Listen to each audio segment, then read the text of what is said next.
আরে বন্ধুরা, আমি কাঠি দিয়ে সুন্দর সুন্দর ক্রিয়েচার বানাতে পারি। আরে ছোট স্পাইডারম্যান, তুই এগুলো কি করতেছিস? তোকে না আমি এগুলো করতে বারণ করেছি। তোর সব কাঠিগুলো আমি ডাস্টবিনে ফেলে দিব। বন্ধুরা, আমি এই কাঠিগুলো আবারও কুড়িয়ে নিয়ে আসি আর সুন্দর সুন্দর ক্রিয়েচার বানানো শুরু করি। আরে ছোট স্পাইডারম্যান, তুই এগুলো কি শুরু করেছিস? তুই কাঠি দিয়ে ঘর নোংরা করতেছিস। তোর সব ক্রিয়েচার আমি ভেঙে দিব। তুই আমাদের ঘর থেকে বেরিয়ে যা।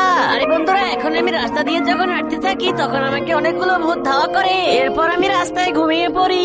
পরের দিন সকালবেলা আমি যখন রাস্তা দিয়ে হাঁটতে থাকি, রাস্তার পাশে ডাস্টবিনের ভিতরে অনেকগুলো কাঠি দেখতে পাই। তারপর আমি এই কাঠি দিয়ে কি করি বন্ধুরা, সেটা দেখে তো তুমি অবাক হয়ে যাবে। কিন্তু তার আগে তুমি যদি এই ছবিটাকে সুন্দর মনে করো, তাহলে তোমার সুন্দর হাত দিয়ে ভিডিওটিকে একটি লাইক দিয়ে চ্যানেলটিকে সাবস্ক্রাইব করে দাও আর কমেন্ট বক্সে তোমার দেশের পতাকা দিয়ে যাও। দেখো বন্ধুরা, আমি এখন এই কাঠি দিয়ে কি সুন্দর সুন্দর ক্রিয়েচার তৈরি করে ফেলেছি।